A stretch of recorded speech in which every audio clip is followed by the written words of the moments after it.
Produit par Binge Audio. Si je vous dis rivalité, sexe en secret, hockey sur glace et gros muscles, qu'est-ce que ça vous évoque ? Ilya Rosanov. Shane Hollander, I wanted to introduce myself.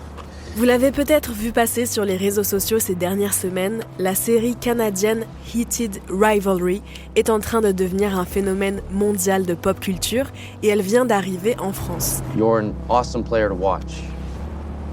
Yes. You will not be so nice when we beat you. Roz, you gotta see this. She's like a huge movie star. Are there any gay hockey players? None that have said it publicly. This is such a bad idea. What is? How much pressure do you feel from the fans, from the hockey world in general? I find it hard being so high profile.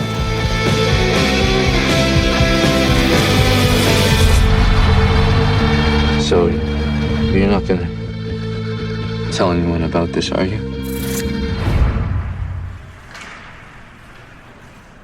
C'est une romance gay qu'on pourrait croire très conventionnelle au premier abord, mais en réalité, en plus d'être très divertissante et très sexy, elle est particulièrement intéressante dans la façon dont elle met en scène les rapports sociaux entre hommes, le poids des injonctions viriles dans le sport de haut niveau et les dynamiques spécifiques aux relations gays. C'est pour ça qu'avec Talma Desta, on mourait d'envie d'en parler dans ce podcast. Si toutes ces questions vous intriguent, restez donc avec nous jusqu'au bout, que vous ayez vu la série ou pas d'ailleurs. À la fin de l'épisode, vous entendrez aussi ma courte interview de la chercheuse Fleur Hopkins-Lauferron. Elle est historienne de l'art et elle va nous éclairer sur la place qu'occupe Heated Rivalry dans le monde des romances gays écrites et lues par des femmes hétérosexuelles. C'est un épisode un peu spécial en effet parce qu'on va en parler et en débattre tous les deux, Naomi et moi, pour vous raconter ce qu'il y a d'intéressant derrière ce phénomène et ce que ça raconte sur les masculinités contemporaines. Allez, c'est parti. Ici Naomi Titi. Et ici Talma Desta. Nous sommes les co-animatrices des Couilles sur la table, le podcast qui explore les masculinités créé par Victoire Tuaillon. Bienvenue dans ce nouvel épisode dédié à la série phénomène Heated Rivalry. You can talk to me about whatever. I want to help if I can. Take off your clothes. Peut-être avant de commencer, on doit vous dire qu'on va peut-être spoiler certaines scènes, mais sans en dire trop. Donc a priori, il n'y aura pas de gros spoilers dans cette discussion. Mais s'il y en a, on vous préviendra avant de raconter la scène. C'est ça, comme ça vous pourrez avancer de quelques secondes pour ne pas vous faire trop divulgacher les scènes centrales. Exactement. Mais on va essayer de rester quand même les plus larges possibles pour que vous puissiez découvrir la série avec cet échange. Et donc Nao, est-ce que tu veux nous raconter de quoi on parle pour les personnes qui auraient ni vu ni entendu parler de la série ? Alors, Heated Rivalry, c'est quoi ? En québécois, c'est rivalité passionnée, on peut le dire. C'est une série canadienne en 6 épisodes, produite par la plateforme Crave et qui est sortie fin novembre en Amérique du Nord. Et depuis le 6 février, il y a le premier épisode qui est dispo en France sur la plateforme HBO Max. Et donc, c'est une série qui est tirée d'une saga de livres qui s'appelle Game Changers, qui a été écrite par l'autrice canadienne Rachel Red. Et cette saga-là, elle a été adaptée à l'écran par Jacob Tierney, qui est un homme gay, et c'est le créateur de la série qui est aussi à l'écriture et à la réalisation. Et donc, Heated Rivalry, c'est l'histoire de 2 jeunes joueurs de hockey sur glace, le Canadien Shane Hollander, joué par l'acteur Hudson Williams, et le Russe Ilya Rosanov, qui lui est joué par Connor Story. Et donc, quand la série commence, on est en 2008, ils démarrent à peine leur carrière dans la Ligue binationale de hockey, la NHL, avec mon accent un peu pourri. Il y en a un qui joue pour les Raiders de Boston aux États-Unis et l'autre qui joue pour les Metros de Montréal. Donc c'est 2 équipes rivales historiques. Les 2 personnages principaux sont capitaines de ces équipes-là et donc ils sont tout de suite érigés comme des rivaux ultimes. Et à partir de cette rivalité, ils vont en fait devenir amants. Et c'est toute cette histoire-là qu'on va suivre dans cette série, l'évolution de leur relation passionnelle, amoureuse, au fil des années, des saisons de hockey, entre différents pays avec plein de péripéties.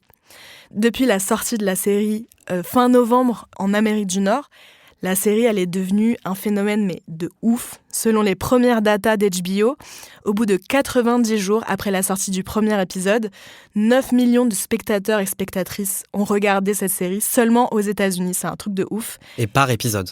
Par épisode, ouais, c'est vraiment un délire. Et depuis, le délire se poursuit partout. Les 2 acteurs principaux sont devenus les nouvelles coqueluches des tapis rouges. Ils ont même porté la flamme olympique pour l'ouverture des Jeux olympiques d'hiver qui viennent de commencer à Milan et Cortina. Et depuis, sur les réseaux sociaux, sur YouTube, sur TikTok, partout, il y a plein de contenus qui sont publiés sur la série. À ce jour, le compte TikTok qui est dédié à Heated Rivalry, il compte 1,6 million d'abonnés, alors que je le rappelle, ça fait même pas 3 mois que la série a commencé, quoi. Les stars d'Heated Rivalry en couple, ils répondent enfin. Ne regardez pas cette série en VF. Désolé. You are watching this video, guess what? You are already team Rosenhoff, baby. I just finished Heated Rivalry, and the first thing I want to say is, who is the location casting director? When I turn off the show, I'm just gonna be sitting there, damn, they have something that I want. Bon, maintenant qu'on a dit tout ça, Tal, est-ce que tu peux nous dire pourquoi tu voulais qu'on parle de cette série dans les couilles sur la table ? Alors, on en parle ici parce que cette série, elle met parfaitement en scène les injonctions à la virilité, à l'hétérosexualité dans le milieu quand même très masculin du sport de haut niveau, et qui pousse en fait les 2 personnages principaux, donc Shane Hollander et Ilya Rosanov, à naviguer dans le placard pendant plusieurs années sans jamais confier à personne en fait leurs désirs, sans jamais révéler leur histoire d'amour. Alors on en reparlera plus en détail au fur et à mesure, mais je trouve que la série, elle est hyper fine en fait dans sa manière de mettre en scène ce monde à 2 étages, donc cette double vie pour les 2 personnages principaux qui sont à la fois passionnément amoureux et en même temps qui doivent complètement organiser leur vie entière autour de ce secret. Et aussi, ce placard forcé, il montre comment ça pousse les 2 amoureux à mettre en scène, à performer l'hétérosexualité pour ne pas se faire outer, donc c'est-à-dire pour ne pas que leur relation gay soit révélée. Et ce que ça produit de dissociation en fait, avec soi-même, avec ses propres émotions et ses propres désirs, avec les autres. Il y a plein d'autres choses aussi que j'ai trouvé magnifiques dans chacun des épisodes. On y reviendra sans doute au cours de la discussion. Oui, et vraiment le cœur de cette série, c'est la performance de la virilité. Et ça se voit déjà à leur physique, parce que ces 2 hommes qui ressemblent à des mannequins, en fait, ils ont sans doute été castés avant tout pour leur beauté. Et ça, c'est vraiment la représentation hégémonique, on peut dire, de la masculinité. C'est ça qui est intéressant, c'est de voir comment cette mise en scène-là, elle fait écho pour les gens qui la regardent à un physique parfait de ce que représenterait l'homme le plus viril par excellence, quoi. Et donc, en fait, ils ont tout d'hommes dominants, sauf que le fait qu'ils tombent amoureux progressivement, au début de la série, ils sont pas encore amoureux, c'est juste des coups par-ci par-là, quoi, où ils se retrouvent... Ou en tout cas, ils mettent longtemps à se dire qu'ils le sont. C'est ça, en tout cas, ils construisent leur relation entre la rivalité de compétition du hockey et le désir presque irrépressible qu'ils ont l'un pour l'autre. Et donc, à travers cette performance-là de la rivalité, on voit comme ils sont tiraillés, j'ai envie de dire, entre la compétition virile du hockey, la façon dont ils interagissent aussi avec les autres personnes de leur équipe, dans les vestiaires, il y a tout ce truc vraiment de la virilité qu'on peut imaginer dans le sport de haut niveau, a fortiori dans les sports collectifs. Et donc, ce qui est intéressant, c'est comment cette virilité-là, elle est fissurée en fait par le fait qu'eux, ils tissent une relation entre eux, une relation homosexuelle. Et c'est vrai qu'au début, en plus, la façon dont ils vivent leur désir amoureux, c'est un désir qui est presque sportivisé, quoi. Enfin, on dirait qu'ils sont dans la patinoire. Je sais pas comment on appelle le lieu où on fait du hockey sur glace. Mais de la même manière qu'ils sont dans leur lit tous les 2 quand ils ont des relations sexuelles. En fait, il y a ce truc de mise en scène d'une rivalité sportivisée, même dans le désir, même dans l'intimité, je trouve. Et il y a du coup, tout au long de la série, ce jeu un peu de « fuis-moi, je te suis », et avec, en fait, autour d'eux, tout le poids que représente la virilité, qui sont obligés de performer pour des raisons différentes. Le personnage de Shane, lui, c'est plus pour des raisons liées à la construction de sa carrière et aussi au poids des sponsors. Ça, c'est super intéressant, je trouve, de voir à quel point la présence en dehors des matchs de hockey est très importante pour ces athlètes-là, de plus en plus aujourd'hui. Et le fait d'avoir une image parfaite, en fait, pour des sponsors divers et variés. Il y a, je sais plus c'est quoi les sponsors, il y a Rolex, il y a Reebok, je crois, des marques vraiment importantes, qui fait qu'en fait, il doit être super vigilant sur l'image qu'il renvoie Pour Ilya, c'est un personnage qui est russe dans la série. Lui, donc, il vient de Russie, il habite aux États-Unis pour le sport, mais lui, c'est très compliqué pour lui d'être out, ce qui fait que ça construit vraiment une conflictualité entre ce qu'ils ont envie de développer entre eux et l'image qu'ils doivent renvoyer, particulièrement dans le sport de haut niveau. Ça me fait penser à la façon dont la grande chercheuse australienne Rewin Connell a fait une typologie des différentes masculinités. Elle différencie 4 formes de masculinité différentes en rappelant qu'en fait, les masculinités, elles interagissent entre elles et que ça crée des rapports de pouvoir. Et donc, ce qu'on voit dans la série, c'est la performance de ce qu'elle appelle la masculinité hégémonique, qui est un peu l'idéal de masculinité, la position de pouvoir par excellence, qui fait que ce sont les hommes les plus dominants de la Terre. Sauf que c'est une position qui est toujours fragile, parce que ça vient toujours en conflictualité. Soit on trouve toujours plus dominant que soi, soit parfois on a des déclassements économiques, soit parfois il y a des accidents de la vie qui font qu'on n'appartient pas, qu'on n'arrive pas à atteindre cet idéal de la masculinité hégémonique. En dessous, il y a ce qu'on appelle la masculinité complice. C'est quand des individus légitiment la masculinité dominante, hégémonique, mais qu'ils y sont pas forcément à ce stade-là, mais ils en tirent des bénéfices. Et ensuite, il y a la masculinité subordonnée, qui est la masculinité des hommes homosexuels ou bisexuels qui donc sont exclus de la masculinité hégémonique du fait de leur identité sexuelle en fait. Il y a ensuite une dernière masculinité qui est la masculinité marginalisée, qui est en fait celle des hommes, soit des hommes pauvres, soit des hommes racisés. Donc là dans la série, ce qu'on voit, c'est un peu le combat intérieur qui se place entre, d'un côté, la masculinité hégémonique, auquel on pense que ces joueurs appartiennent, et de l'autre, la masculinité subordonnée, puisqu'ils ont des relations homosexuelles. Il y en a un qui se révèle être gay, il le comprend dans la série, et l'autre qui est un homme bisexuel. Et donc, on voit bien, je trouve, je sais pas ce que t'en penses, à quel point ces deux identités-là se frottent tout au long de la série, entre avoir l'air viril, hétéro, et au fond, ne pas l'être tout à fait, quoi. Ouais, complètement. Il y a ce tiraillement qu'on sent dès le début pour des raisons économiques, pour des raisons politiques, pour un contexte familial pour les deux personnages. Et effectivement, je trouve ça hyper intéressant de voir qu'en fait, même si on veut performer l'hégémonie, la marge nous rattrape toujours, quoi. Enfin, c'est un peu ça qu'on sent en fait dans leur rapport, c'est qu'ils essayent de se conformer parfaitement à la norme. Enfin, il y a cet appel à la norme qui est extrêmement puissant tout au long de la série.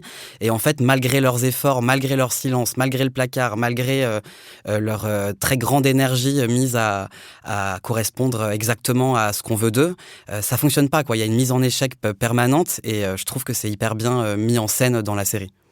Ouais, en plus, ce qui est intéressant, c'est que c'est jamais trop surligné. Enfin, on le sent à la fois à travers leurs interactions, ce qu'ils se disent pas, ce qu'on voit de leur contexte familial.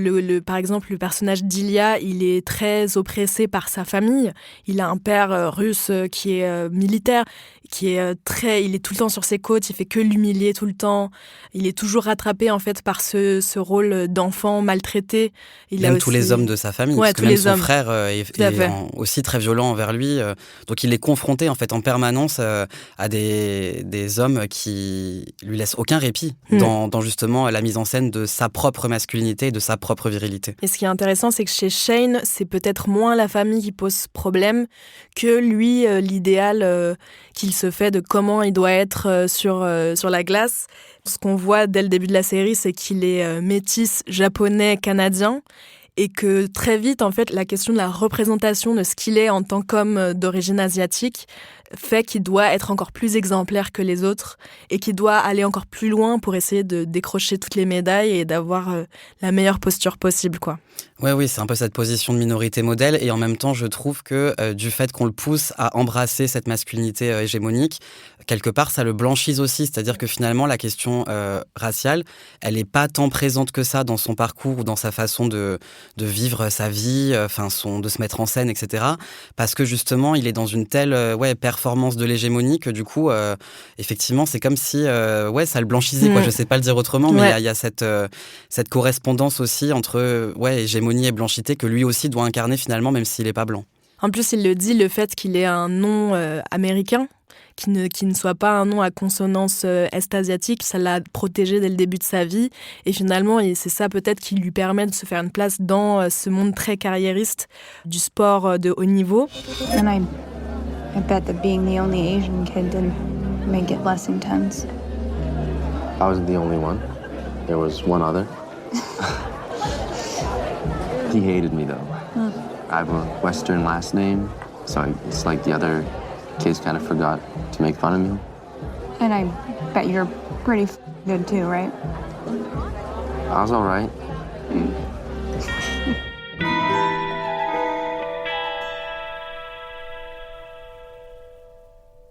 La place du placard, t'en as un petit peu parlé, c'est un truc qui est très fort dans cette série. C'est pas du tout au hasard que ça se passe dans un sport comme le hockey, puisque l'homosexualité dans le sport de haut niveau chez les hommes, c'est un grand tabou depuis toujours. Il y a un effet de la série qui montre bien ça, c'est qu'il y a un joueur de hockey qui joue à la NHL, donc la National Hockey League, un regroupement de franchises canadiennes et états-uniennes. Donc ce joueur, il s'appelle Jesse Kortuem et il a fait son coming out en janvier dernier en étant inspiré par la série. Donc ça montre à quel point encore aujourd'hui c'est vraiment un tabou extrême. C'est pas que dans le hockey que ça se passe, hein. C'est pareil pour le foot américain par exemple. Le premier joueur en activité à avoir parlé ouvertement de son homosexualité, il s'appelle Carl Nassib et c'était en 2021. Et il y a plein de joueurs qui ont été un peu interdits de carrière à cause de leur homosexualité quand ils la vivaient ouvertement. Il y a une chercheuse américaine très importante qui a parlé de cette place du placard dans la construction des masculinités, c'est Eve Kosowski-Sedgwick. Elle a écrit un livre en 1990 qui s'appelle « Épistémologie du placard », dans lequel elle raconte que le placard, ce n'est pas juste cacher un secret, c'est tout un dispositif social qui organise la manière dont on lit le monde. En gros, le placard, ça sert pas juste à cacher l'homosexualité, ça sert à la produire comme un problème, ça la transforme en quelque chose de déviant, de honteux, et c'est profondément asymétrique puisque, évidemment, il n'y a pas de placard hétéro. L'hétérosexualité, elle est présumée évidente, normale. Mais ce qu'elle dit aussi, et qui résonne vraiment avec la série, c'est que le placard, il concerne pas que les hommes gays ou bisexuels, en fait, il plane au-dessus de tous les hommes. Parce que pour maintenir leur pouvoir, les hommes sont encouragés à entretenir des relations entre eux, au travail, dans le sport, comme ici, ou entre amis. Ça, c'est ce qu'on appelle l'homosocialité, sauf que cette proximité permanente qu'ils ont entre hommes, ça rend la frontière entre l'hétérosexualité et l'homosexualité très fragile, en fait. Et c'est de là que naît ce que Sedgwick appelle la panique homosexuelle, c'est-à-dire la peur d'être suspecté d'homosexualité. Et cette panique-là, elle oblige les hommes à prouver sans cesse leur hétérosexualité, à surjouer leur virilité, ou même à produire de l'homophobie pour toujours rester au-dessus de tout soupçon. Et ça, on le voit très bien dans la série parce qu'il y a plein de blagues homophobes dans les vestiaires, par exemple. Et encore, ils sont pas allés trop loin dans les tropes trop homophobes. Il n'y a pas, par exemple, d'insultes ouvertes d'un joueur sur l'autre. Pas de bizutage, de choses comme ça. Voilà, c'est ça. Mais il y a, je pense à une scène, bon là c'est un spoiler. Juste après que l'un des joueurs ait fait son coming out sur le terrain, donc Scott Hunter en l'occurrence, quand il fait son discours ensuite, qui revient sur ce coming out public sur la glace, justement, lui, il dit en fait, ça a été tellement dur de me construire dans ce secret-là, honteux, en sachant que j'ai passé ma vie dans des vestiaires où j'entendais des insultes homophobes pour dénigrer, par exemple, les performances des rivaux, quoi. Enfin, en tout cas, t'as raison dans le sens où c'est suggéré et où on n'est pas confronté en permanence à des scènes d'homophobie violente. Et je trouve que c'est d'ailleurs assez rafraîchissant. Ouais, de pas avoir des trucs trop traumatisants, trop frontaux. Et bien sûr, il y a une autre manière de mettre à distance l'attirance homosexuelle, c'est de surjouer l'attirance hétéro, donc l'attirance pour les femmes. Ce qui est hyper intéressant d'ailleurs, c'est que les deux personnages, pour se protéger, ou en tout cas pour éviter de s'outer et d'outer leur relation, se prénomment dans leur téléphone respectif avec un prénom de femme, quoi. Ouais. Donc ce qui fait qu'il y a plein de scènes un peu cocasses où plusieurs personnes leur disent « Ah, mais qu'est-ce qui se passe avec Jane ? Enfin, c'est qui cette femme ?» etc. Enfin, ils utilisent l'hétérosexualité littéralement comme couverture. Et donc l'effet de ce placard, c'est que tous les hommes qui soupçonnent en eux peut-être être homosexuels ou bisexuels, ils se taisent parfois pour des années, et ça se voit vraiment bien dans la série. Et c'est pas pour rien en fait qu'ils se taisent, parce qu'il y a des risques énormes, notamment par exemple pour le personnage d'Ilia. Oui, justement, ce qui structure ce silence, c'est aussi les contextes politiques des pays desquels les personnes sont issues. Donc Nao, tu l'as dit, Ilya Rozanov, il est russe, et c'est quelque chose dont on avait envie aussi de vous parler, parce que c'est assez intéressant la manière dont ce personnage-là, il parle jamais frontalement de la place des personnes LGBT+, dans la Russie d'aujourd'hui. Enfin, il la suggère en disant à un moment qu'il peut pas s'outer parce qu'il veut pouvoir revoir sa famille et son pays. Et quand Shane lui demande ce qui lui arriverait s'il était out en Russie, Ilya lui répond « Je n'ai pas envie de le découvrir ». Donc voilà, c'est le seul moment où cette question politique, elle est suggérée sans explicitement raconter ce qui se passe pour les personnes LGBT en Russie aujourd'hui. Il y a aussi un moment où c'est un autre personnage, cette fois-ci, qui fait référence à un patineur professionnel, je crois, dont on soupçonne qu'il est homosexuel, et il dit au moment où il se retrouve en Russie pour des Jeux Olympiques qu'il a beaucoup de courage de venir tout en étant out. Ouais, et justement, cette toile de fond qui est racontée, enfin cette espèce d'homophobie d'État russe en filigrane qui est racontée, c'est pas du tout fictionnel, quoi, puisque les droits des personnes queer, ils reculent de manière catastrophique en Russie depuis plusieurs années. Donc je pense que c'est important aussi qu'on revienne là-dessus pour contextualiser la terreur d'Ilya dans la série. Déjà, il faut savoir qu'en 2024, le président russe Vladimir Poutine a inscrit le mouvement LGBT sur la liste, je cite, des mouvements terroristes et extrémistes.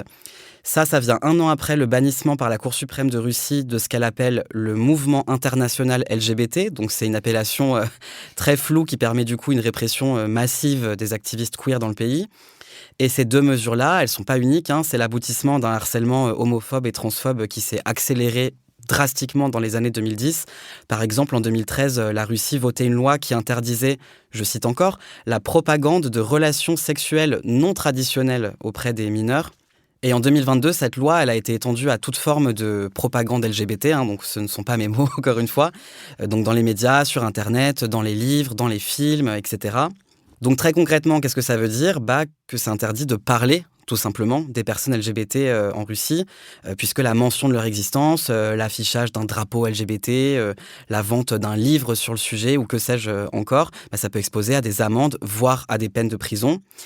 Et aussi, en 2023, la Russie a voté l'une des lois les plus répressives du monde pour les personnes trans, puisqu'elle interdit toute transition chirurgicale ou hormonale et tout changement de genre à l'état civil. Donc pareil, pour résumer ici, la transition de genre est purement et simplement interdite. Donc voilà, c'est dans ce contexte politique assez terrible qu'Ilya Rozanov est contraint au placard. Et j'ai trouvé en fait assez fine, encore une fois, la manière dont ce contexte-là, il est suggéré, pas forcément en le détaillant explicitement, on ne parle pas des lois homophobes russes, mais en montrant tout simplement les conséquences psychiques, psychologiques que ça a sur les individus.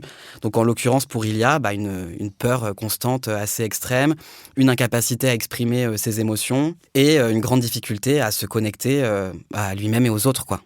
Et c'est ça qui est intéressant dans la série, c'est que à la fois on alpague le spectateur avec du sexe pur et dur de deux hommes qui sont magnifiques et tout, et on va progressivement vers une construction de leur changement sur leurs émotions et sur leurs relations l'un par rapport à l'autre, et c'est ça qui est très intéressant du point de vue des masculinités. Why are you telling me this? Who else am I gonna tell?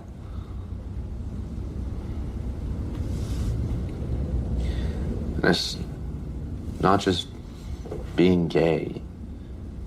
It's you.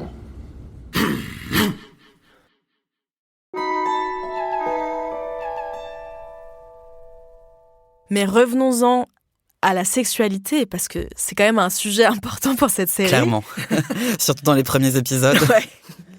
En plus, tu m'as dit en préparant cette émission que tu avais trouvé que c'était un enjeu pour la production de la série, justement cette place du sexe explicite. Oui, j'ai lu il y a quelques jours justement que dans la production de la série en tant que telle, c'était un enjeu assez central. Le réalisateur Jacob Tierney, il s'était tourné initialement vers la boîte de production Crave, donc qui a produit cette série, parce que les premiers producteurs qu'il avait contactés lui avaient dit en gros « Ok, mais il faut pas qu'il y ait un baiser gay avant le 5e épisode, quoi ». Et donc il avait refusé pour avoir le droit de mettre en scène l'amour, la sensualité, la sexualité gay comme ils l'entendaient. Et en l'occurrence, on n'a pas attendu 5 épisodes pour avoir le premier baiser gay, puisque il arrive dans les premières minutes du premier épisode. Ouais, ça c'est vraiment, je trouve, caractéristique de la construction des relations gays, puisque, par exemple, la hook-up culture, la culture du plan cul, du coup d'un soir, elle est très présente dans les relations gays. Les auditeuristes peuvent écouter ton double épisode sur Grindr. Voilà, sur Grindr, c'est un sujet assez passionnant. Et donc, d'une part, c'est assez réaliste, je trouve, et d'autre part, ça permet d'accrocher les gens dès les premières minutes pour ensuite nous faire rester jusqu'au bout et voir comment leur relation se complexifie. Mais ce qui est d'autant plus frappant avec cette série, c'est que le fait que le sexe gay soit montré de façon aussi explicite, bon, c'est pas du porno parce qu'on ne voit pas les parties génitales, mais moi, j'avais jamais vu une série qui a vocation à devenir de la pop culture être aussi explicite dans le sexe gay. Et ça m'a particulièrement frappée parce qu'il y a une longue histoire, en fait, de l'absence de représentation de sexualité gay à l'écran, que ce soit au cinéma ou dans les séries. Et ça, c'est un héritage d'un code d'autocensure qui s'appelle le code Hays, H-A-Y-S. C'était un code américain qui a été créé en 1934 à Hollywood par un homme qui s'appelle donc William Hays.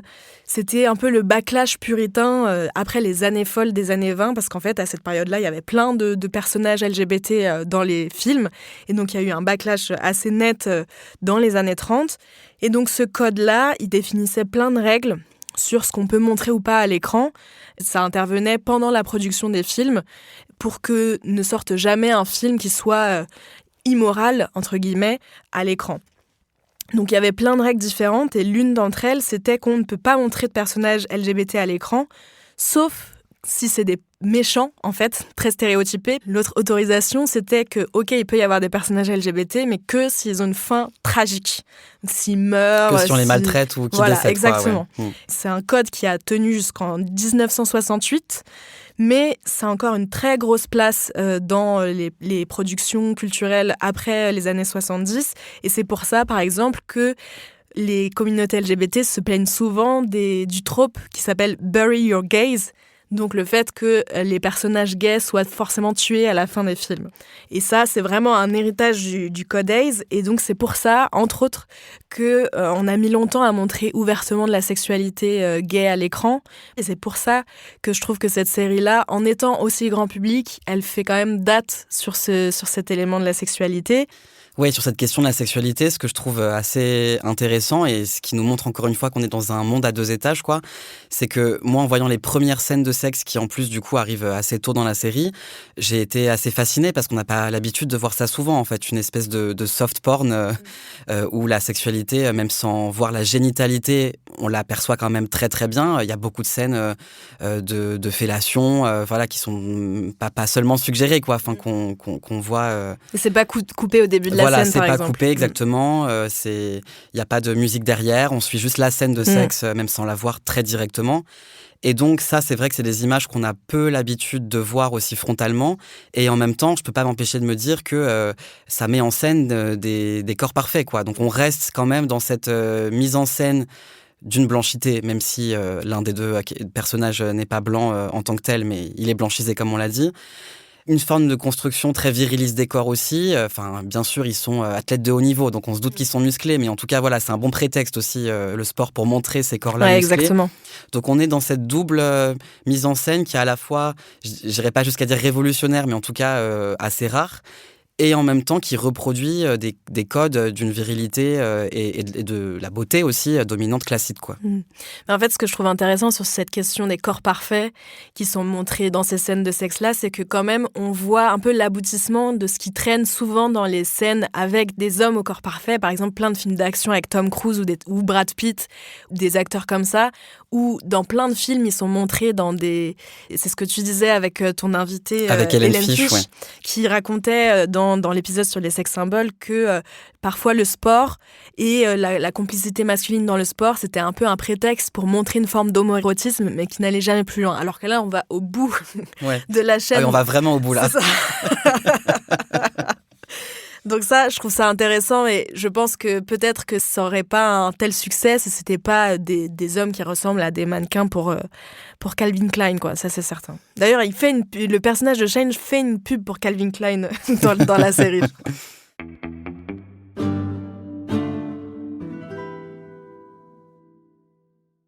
Et puis je voulais savoir ce que tu penses aussi de la façon justement dont est construit l'amour, enfin leur relation d'amour entre eux, parce que effectivement ça commence par une sexualité, ça commence par un lien assez ténu, quoi. C'est-à-dire qu'ils se voient, ils ont des rapports sexuels, ils s'en vont presque immédiatement. Enfin bon, il y a pas de lien qui se crée au début. Et la construction de cet amour-là, il se fait sur plusieurs années. Ouais. Toi, comment tu l'as perçu ? Comment t'as regardé aussi cette temporalité-là très lente ? Je trouve ça super intéressant que ça s'étend vraiment sur presque 10 ans, en fait, la série. Et donc, pendant, je dirais, les 7 premières années, c'est vraiment du sexe pur et de la rivalité, où selon les périodes de leur vie, ils sont plus ou moins sympas avec l'autre, plus ou moins à fond dans leurs liens. Ils alimentent plus ou moins aussi le flirt entre eux, puisqu'ils restent quand même rivaux. C'est-à-dire que, par exemple, il y a plusieurs fois où le personnage de Shane a l'impression que Ilya essaye de jouer avec sa tête pour le déstabiliser dans les matchs qu'ils ont l'un contre l'autre, pour le faire perdre, en fait, typiquement. Donc, je trouve qu'on part de là, et petit à petit, on se défait de ce côté de rivalité, de « fuis-moi, je te suis », pour aller vers quelque chose où ils apprennent à se connaître, tout simplement. Ça, je crois que c'est dans l'épisode 4 qu'il y a un peu qu'il y a ce basculement-là, où on sent qu'ils commencent à vraiment se poser des questions sur qui est l'autre, c'est quoi sa vie, en fait, en dehors du hockey, parce qu'ils ont des vies très différentes. Ils apprennent à mieux se connaître de cette façon-là, et aussi à mieux exprimer ce qu'ils ressentent vraiment, ce qu'ils veulent vraiment. Et je pense que c'est aussi un des trucs qui fait le succès de la série, c'est qu'il y a une construction fine des personnages qui fait que ça fait sans doute rêver, en fait, les gens qui regardent ça.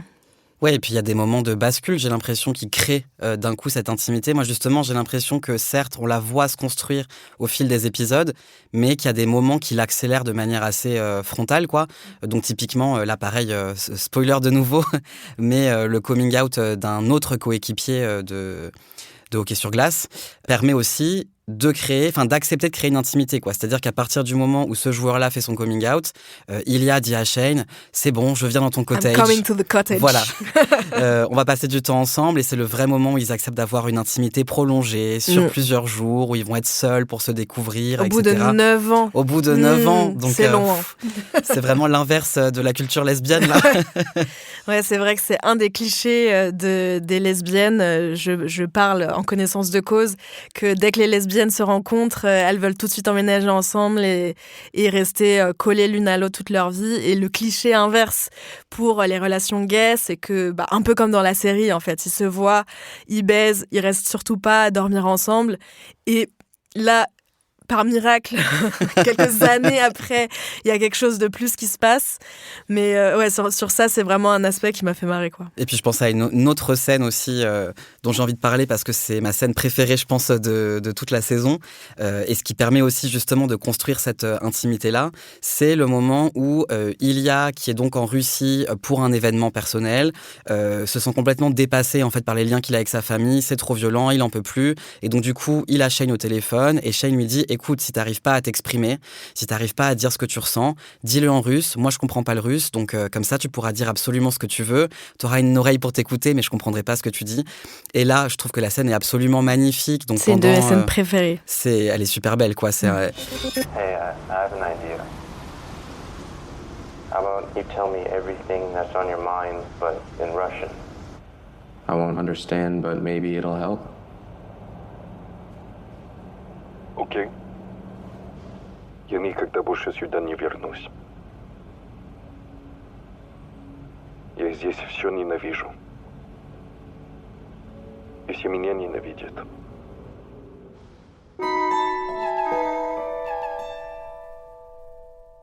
Et donc du coup, Ilya, pendant à peu près 5-10 minutes, raconte tout ce qu'il a sur le cœur en russe. Et là, c'est pareil. Je trouve que du coup d'avoir ce nouvel accès à la parole pour lui, qui est quand même un peu renfrogné, tout le temps dans une forme d'ironie, distante, etc. Là, ça crée une espèce de point de bascule dans leur relation, où à partir de là, il crée une vraie intimité. Et aussi, cette intimité-là, elle est permise grâce aux personnages féminins de la série. Et ça, c'est quelque chose qui t'a particulièrement marqué. Bah ouais, c'est-à-dire que du coup, on a d'un côté Ilya qui a une relation avec une jeune femme qui s'appelle Svetlana, donc il y a une relation à la fois sexuelle et amicale. Enfin, on comprend que Svetlana a des sentiments amoureux pour Ilya, mais en tout cas, Ilya a un très grand attachement pour elle, mais clairement, il est amoureux de Shane et pas d'elle.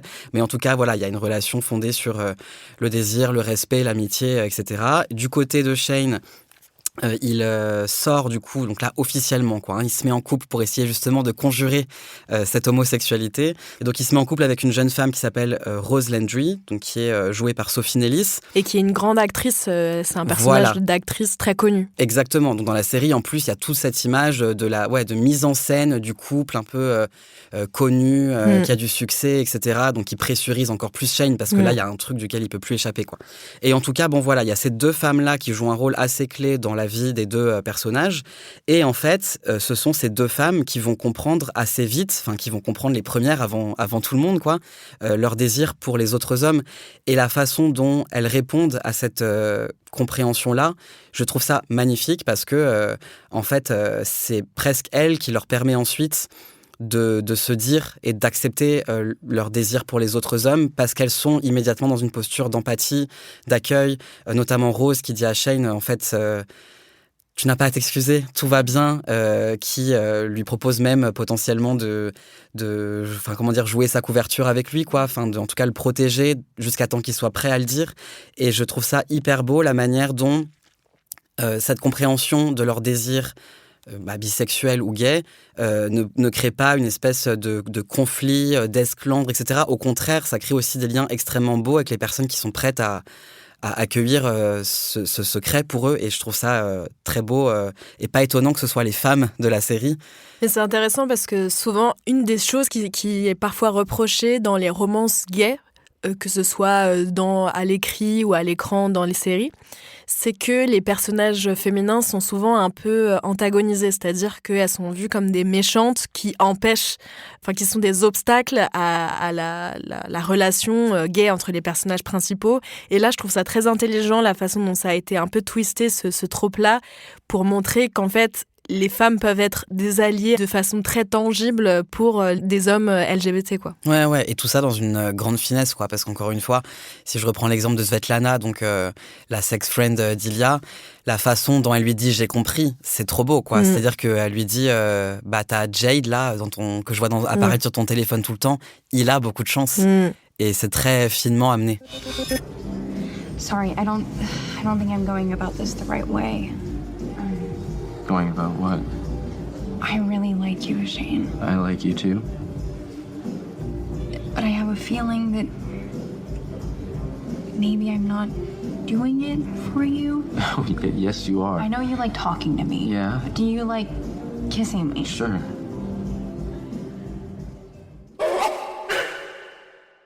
Ce qu'il y a de plus surprenant dans cette série, c'est sa réception. Parce qu'il faut le savoir, le cœur de la fanbase de Heated Rivalry, avant même que ce soit adapté à l'écran, ce sont des femmes hétérosexuelles ou bi. Et je le rappelle, à l'origine de cette histoire, il y a une femme, la Canadienne Rachel Red. Bon, dans son cas, elle n'a jamais parlé de son orientation sexuelle publiquement, mais il y a une longue histoire des romances gays écrites et lues par des femmes hétéros, et ça n'a rien d'anodin. Alors pourquoi, vous me direz ? Pour répondre à cette question, j'ai échangé avec Fleur Hopkins-Lauferron. Elle est docteure en histoire de l'art, chercheuse indépendante spécialisée sur les marges culturelles. Il faudrait déjà savoir ce qu'on entend par romance gay écrite par des femmes. Les femmes, majoritairement, tous genres confondus, sont aujourd'hui les plus grandes créatrices de romances. Qu'on aille voir du côté de la dark romance, des rom-coms ou encore de la romantasy, ce sont avant tout les femmes qui dominent le marché et qui, à travers cette littérature, vont vraiment trouver un moyen d'émancipation, que ce soit économique ou politique. Donc ça n'a rien d'étonnant de découvrir que ce sont avant tout des femmes qui écrivent aujourd'hui des histoires d'amour homosexuelles, mais derrière cette histoire de romance gay, telle qu'on la qualifie dans le champ de la romance contemporaine, se cache tout un tas de phénomènes différents. On a 2 ramifications principales qu'on pourrait identifier. On a d'une part ce qu'on connaît bien dans le manga, c'est-à-dire le boys love, qui apparaît plus ou moins dans les années 70 et dans lequel on va avoir un rapport plus ou moins déséquilibré et au départ assez fétichisé entre 2 individus masculins qui tombent amoureux. Et puis on va avoir dans le milieu du fandom ce qu'on appelle le slash. Alors slash, c'est simplement le trait qui va couper en typographie 2 mots. Et donc ça veut dire que 2 individus qui n'avaient absolument rien à faire ensemble, je pense à Captain Kirk et Spock, à Batman et Robin, à Draco et Harry Potter, généralement des ennemis ou alors des partenaires, vont développer une romance. Et en fait, ce sont ces 2 ramifications qui vont donc aller voir du côté du Japon et de l'Occident, qui vont former petit à petit ce qu'on appelle aujourd'hui romance gay, ou plutôt ce qu'on appelle dans le champ de la romance, de manière ultra spécialisée, le MM. MM pour male to male, donc c'est-à-dire 2 hommes qui partagent une histoire d'amour. Et il faut savoir qu'au sein même du MM, alors il y a plein de sous-genres. On a notamment le très curieux Omegaverse, qui lui vient directement de la série Supernatural, et qui imagine des sociétés de loups-garous, où on va avoir des alphas, des omégas, et où les hommes peuvent même tomber enceints. Donc il faut vraiment s'imaginer que ce paysage de la romance gay, écrit notamment par des femmes, c'est vraiment un continuum qui connaît plein de métamorphoses différentes, plein de sous-genres, mais qui en tout cas a vraiment ravi le cœur du public et fait l'objet surtout de vidéos vraiment extrêmement nombreuses sur les réseaux sociaux. Une dernière en date, très curieuse à citer, c'est quand même les très nombreux montages qu'on trouve dans lesquels Jordan Bardella et Gabriel Attal auraient une histoire amoureuse secrète qu'ils cachent aux yeux du public. Donc on voit bien que ça repose sur des tensions inavouées. J'ai cité évidemment Batman et Robin, j'aurais pu citer Will et Hannibal dans la série Hannibal, qui avait fait couler beaucoup d'encre. On pourrait parler aussi du secret de Brokeback Mountain. En tout cas, il y a vraiment une historicité des romances gays, écrites ou non par des femmes, et c'est tout à fait vrai qu'aujourd'hui, les plus grandes pourvoyeuses de romances gays, ce sont avant tout des femmes, mais attention, des femmes queer aussi, pas seulement des femmes cis ou des femmes hétéros. Alors, petit point vocabulaire, femme cis, ça veut dire femme cisgenre. Ce sont les femmes qui se reconnaissent dans le genre qui leur a été attribué à la naissance. Moi, par exemple, je suis une femme cisgenre.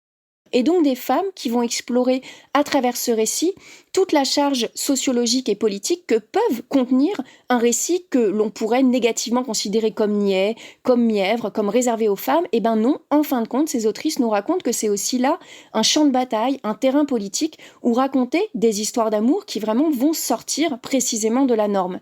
Alors parmi les grandes autrices qui fonctionnent très fort aux États-Unis, il y a d'abord Katie Robert, qui est une auteurice non-binaire, qui elle va nous raconter par exemple une très plaisante réécriture de La Belle et la Bête, dans laquelle cette fois Gaston et la Bête vont conclure et même tomber amoureux, et donc elle va complètement subvertir le conte de fées originel.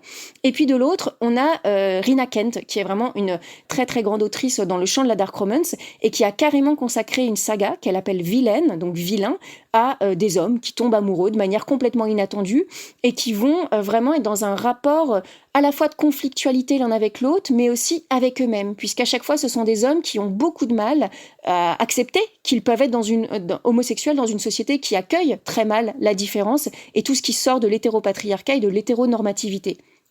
Concernant les lectrices, c'est un petit peu plus compliqué de faire un portrait robot, mais quand on va fouiller les forums, que ce soit sur Facebook, sur le BookTok, sur Reddit, on se rend compte assez vite que c'est extrêmement divers. Alors déjà, il n'y a pas que des lectrices, il y a aussi beaucoup d'hommes qui consomment ces contenus.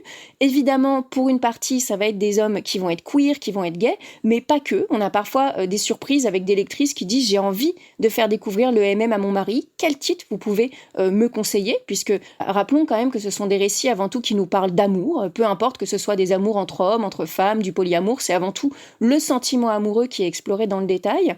Et donc de fait, voilà une grande variété dans la communauté de lecteurs, mais oui, tout de même, beaucoup de femmes qui le consomment. Et contrairement à ce qu'on pourrait croire, c'est pas uniquement, bien heureusement, pour la fétichisation ou pour le voyeurisme. Elles vont pour beaucoup attester du fait que ces récits leur apportent une manière de lutter de manière féministe contre la propre réification de leur sexualité. Puisque quelque part, si on réfléchit à ces récits, on est dans des relations sexuelles entre hommes où la charge procréative disparaît totalement.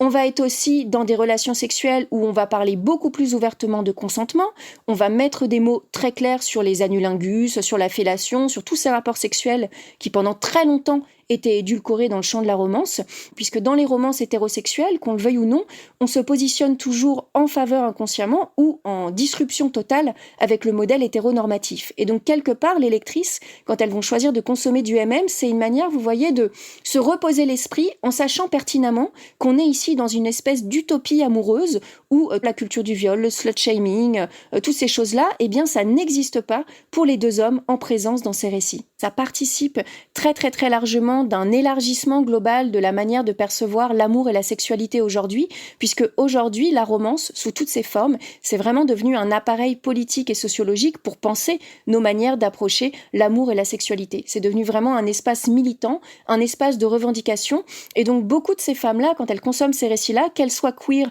qu'elles soient cis, qu'elles soient hétéro ou homo, elles vont y trouver une manière de poser des mots très clairs sur des réalités socioculturelles qui parfois leur échappent et qu'elles essayent de mieux comprendre ou tout simplement d'expérimenter de première main. Donc le fait que ces romances MM, elles soient très attachées au format du récit d'apprentissage, c'est pas du tout par hasard. Elles vont rechercher une forme de véracité de l'expérience, puisque très souvent dans ces récits-là, il y a un vrai souci qui est donné au fait de représenter la sexualité des individus.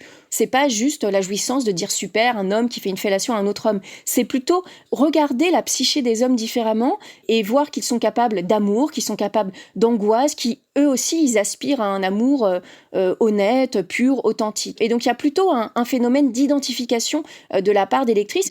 Pour autant, il y a quand même une limite assez nette à poser, et c'est pour ça que parfois la communauté queer et LGBTQIA+, dans son ensemble, va poser quelques réserves sur certains titres. C'est que l'air de rien, on va se trouver face à des autrices, pour la plupart, qui n'ont pas forcément connaissance de ce que c'est d'être homosexuel, avec toute la pluristigmatisation et l'intersectionnalité que ça suppose. Et donc, de fait, on va avoir aussi parfois certains travers. Par exemple, on va pas parler de la hook-up culture. Selon les lecteurs gays, on va mettre beaucoup trop l'accent, par exemple, sur le fait de se protéger à chaque rapport sexuel. Et on voit donc qu'il y a vraiment une espèce de crainte très intériorisée de la part de ces autrices concernant la possibilité d'attraper le VIH chez les partenaires masculins. Il y a en tout cas pas mal de choses comme ça qui, je dirais, échappent en fait aux autrices qui ne sont pas homosexuelles masculines, du fait même que c'est pas leur expérience de première main. Donc c'est là où la réception est assez partagée dans le champ queer et dans le champ LGBT de manière globale. Si on s'amuse à fouiller les forums, on se rend compte qu'il y a vraiment un clivage très net. On va avoir d'un certain côté des auteurs gays qui disent moi j'écris des romances MM en tant qu'homme homo, voilà, j'aime bien écrire ça. D'autres qui vont dire moi je lis même des romances homo écrites par des femmes et je les trouve super bien écrites parce qu'en fin de compte on a du sexe pimenté, c'est très agréable, mais on a surtout des vrais personnages qui ont une densité et une épaisseur psychologique qu'on ne trouve pas habituellement, je dirais plutôt il y a 10 ans de ça, dans la romance hétérosexuelle. Et puis de l'autre, on va avoir différents individus qui vont être assez réservés, je dirais, assez critiques, parce qu'il y a une crainte d'une, ce qu'on pourrait appeler même une forme d'appropriation culturelle en fin de compte. Mais on voit bien que c'est des thématiques qui traversent aussi différentes romances, où on va avoir des romances entre personnes racisées écrites par des personnes blanches. On voit bien en fait la difficulté, c'est qu'il y a toujours un risque de s'approprier un discours qui n'est pas le nôtre, dont on n'a pas vécu les pluristigmatisations, et donc de raconter quelque chose d'assez édulcoré. Donc c'est toujours, je dirais, un pari risqué, et quand on voit les témoignages des autrices, on se rend compte que vraiment, il y a un vrai travail d'enquête sociologique de leur part. Elles vont aller lire des méta-analyses sur Google Scholar, elles vont s'entretenir avec leurs amis gays. Enfin, c'est pas du tout fait par-dessus la jambe. Il y a un vrai travail de qualité qui est fait. Évidemment, il y a toujours des pommes pourries dans le lot, et c'est souvent sur celles-ci que vont se concentrer les critiques négatives. Mais globalement, en tout cas, pour avoir fouillé pas mal de forums et pas mal d'articles écrits par des gens de la communauté LGBTQIA+, c'est reçu de manière plutôt positive, parce qu'en fait, les dépictions qui sont proposées dans ces romans sont généralement positives, pas fétichisées, sont surtout extrêmement denses et intéressantes en termes de psychologie. Donc, je dirais qu'à 80%, c'est apprécié, à 20%, c'est critiqué quand c'est maladroit. Voilà, ça c'est pour avoir une idée du socle culturel immense des romances MM, mais revenons-en à Heated Rivalry. J'ai demandé à Fleur Hopkins-Loferron de me dire pourquoi, selon elle, cette série marche autant. Alors, je pense que le succès de la série est avant tout du roman, puisque c'est un roman initialement de Rachel Reed qui avait déjà très bien fonctionné et qui fait partie d'une saga qui s'appelle Game Changers. Elle a produit différents tomes qui sont plus ou moins liés. C'est un espèce d'univers transfictionnel. Déjà, ça appartient à ce qu'on appelle aux États-Unis la hockey romance. Alors ça, il faut savoir que c'est un énorme segment, même dans les histoires hétéros. Les sportifs de hockey, c'est vraiment un objet de fantasme. Donc déjà, ça participe vraiment au succès de ce récit. D'autre part, ça joue à fond sur un trope qu'on appelle la forbidden romance. Les tropes, c'est un petit peu comme des hashtags sur les réseaux sociaux. Et ça, pareil, dans les romances queer, hétéro, homo, on adore. Qu'est-ce que c'est la forbidden romance ? C'est tout simplement une histoire d'amour interdite. Par exemple, on tombe amoureuse du meilleur ami du papa. On tombe amoureuse du meilleur ami de son frère. Et donc, il y a quelque chose un peu, vous voyez, de l'interdit sexy, de l'interdit érotique, qui fait qu'on ne veut pas faire aboutir cette relation parce qu'on se dit, non, elle va me causer des soucis avec mes amis, avec mes proches, avec la société. Et c'est tout à fait le cas dans Heated Rivalry, qu'on peut traduire littéralement par rivalité chaude, rivalité, il y a le double jeu, chaude parce qu'elle est très tendue et chaude parce qu'évidemment, c'est une série dans laquelle il y a quelques petits moments coquins. Après, précisément, concernant les romances gays, on va avoir des grandes thématiques existentielles qui vont traverser ces romans, qui vont toucher par exemple au déni de son orientation sexuelle. Ça, c'est vraiment très commun, l'idée qu'un des personnages ne s'assume pas comme étant soit bisexuel, soit comme homosexuel, et il va donc faire un récit d'apprentissage qui va l'amener vers une libération sexuelle, émotionnelle, communautaire. Ça, c'est très très très courant. Donc on voit que ce sont avant tout des romances qui touchent à la difficulté à être soi, mais surtout beaucoup à la découverte de son corps. On va être à la fois sur du psychologique, sur du physique. Il n'y a pas nécessairement besoin d'être homosexuel pour être touché, en fin de compte, par le parcours émotionnel qui est celui des personnages. Au-delà de ça, il y a quand même une caractéristique saillante qui ressort de ces romances gays, de ces romances homosexuelles ou MM comme on les appelle dans le champ de la romance. C'est vraiment le milieu du sport. C'est un grand poncif. Nos amoureux vont très souvent jouer au hockey, vont être des bikers, vont être des praticiens de football américain. Et pourquoi ça ? Parce qu'effectivement, c'est un milieu où la testostérone, elle est vraiment à plein régime. Et ça permet d'imaginer des modèles masculins qui vont oser aller contre les archétypes en n'étant pas seulement des hommes très musclés, pleins de sueur, mais en se découvrant aussi parfois une tendresse qu'ils ignoraient complètement. Ça marche aussi parce que ça repose sur ce qu'on appelle le trope du enemies to lovers, des gens qui se détestent et qui finissent par tomber amoureux. Donc avant même que ce soit une romance homosexuelle, déjà ça repose sur différents ingrédients qui marchent très très très très fort dans la romance. Et sinon, il y a aussi, mais ça c'est plutôt la série, il y a vraiment un jeu érotique très très fort. On l'a un peu dans l'audiobook, puisque souvent les interprètes d'audiobook vont gémir, vont soupirer, etc. Et quiconque a vu le premier épisode, c'est chaud bouillant. On a plein de moments timides, tendres entre nos personnages, des clins d'œil, des regards échappés. Enfin, il y a des moments comme ça de tendresse et de tension érotique entre les deux, mais surtout, les scènes sexuelles sont vraiment de manière assumée, faites pour faire monter la température. On va avoir des fellations, on aura, je pense, dans les prochains épisodes, comme dans le roman des Anulingus, toutes ces choses-là. Et ce qui est assez plaisant, c'est que on nous a habitués, malheureusement, avec Netflix et Prime, parfois, à, je dirais, presque du porno soft.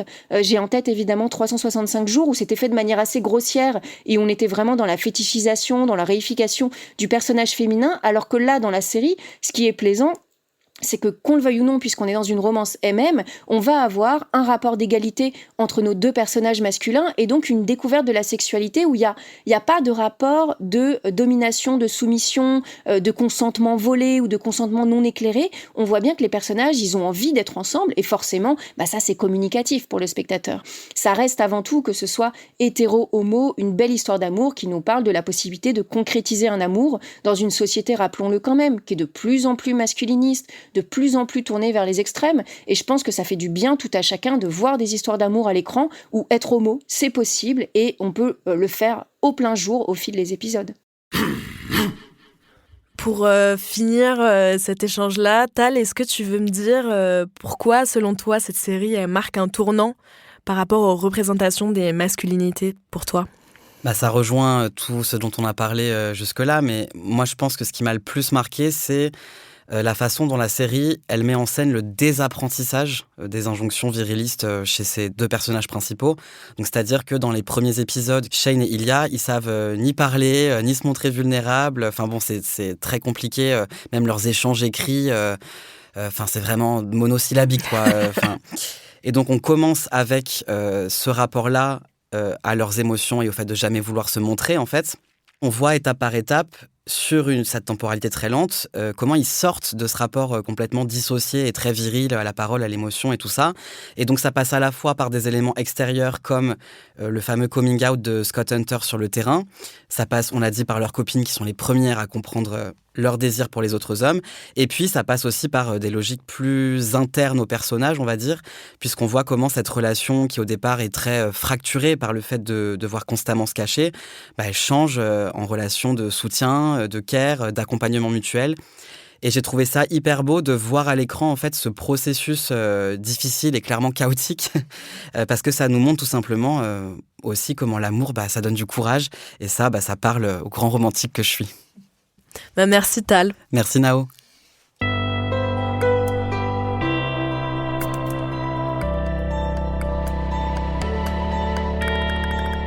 C'est la fin de cet épisode autour de la série Heated Rivalry. Le premier épisode est enfin disponible en France sur la plateforme HBO Max et il y aura un nouvel épisode diffusé chaque vendredi.